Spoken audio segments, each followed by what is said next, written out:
സാക്ഷരതയിലും വിദ്യാഭ്യാസ നിലവാരത്തിലും എക്കാലത്തും മുന്നിൽ നിൽക്കുന്ന കേരളത്തിന് അഭിമാനത്തോടെ ചൂണ്ടിക്കാട്ടാൻ കഴിയുന്ന മറ്റൊരു നേട്ടം കൂടി സ്വന്തമായിരിക്കുകയാണ്. മാറുന്ന കാലത്തെ തൊഴിൽ സംസ്കാരത്തിനൊപ്പം സഞ്ചരിക്കാൻ ഉദ്യോഗാർത്ഥികളുടെ നൈപുണ്യ വികസനം ഉറപ്പാക്കുന്ന വ്യത്യസ്തങ്ങളായ നിരവധി പദ്ധതികൾ നടപ്പാക്കുകയാണ് സംസ്ഥാന സർക്കാർ.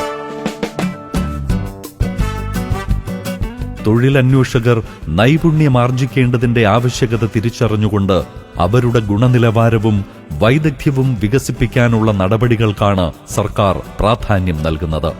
ഈ ഉദ്യമത്തിന്റെ ദൃഷ്ടാന്തങ്ങളാവുകയാണ് ഇപ്പോൾ കേരളത്തെ തേടിയെത്തുന്ന ബഹുമതികൾ. ഇന്ത്യ സ്കിൽസ് റിപ്പോർട്ട് 2024 പ്രകാരം 18 മുതൽ 21 വയസ്സുവരെ പ്രായപരിധിയുള്ളവരിൽ ഏറ്റവും തൊഴിൽ ക്ഷമതയുള്ള സംസ്ഥാനങ്ങളിൽ 2ാം സ്ഥാനം.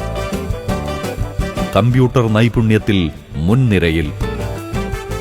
ഇംഗ്ലീഷ് ഭാഷാ പ്രാവീണ്യം, കമ്പ്യൂട്ടർ പരിജ്ഞാനം, സംഖ്യാ നൈപുണ്യം, വിമർശനാത്മക ചിന്ത എന്നിവയിൽ നിപുണരായ യുവാക്കൾ ഏറ്റവും കൂടുതലുള്ള സംസ്ഥാനം. സാങ്കേതിക പരിജ്ഞാനം നേടിയവർ ഏറ്റവും കൂടുതൽ സ്റ്റാർട്ടപ്പുകളും ചെറുകിട സംരംഭങ്ങളും ആരംഭിക്കുന്ന സംസ്ഥാനം. പ്രായഭേദമന്യേ സ്ത്രീ പുരുഷന്മാർ ജോലി ചെയ്യാൻ ഇഷ്ടപ്പെടുന്ന സംസ്ഥാനങ്ങളിൽ രാജ്യത്ത് 1ാം സ്ഥാനം.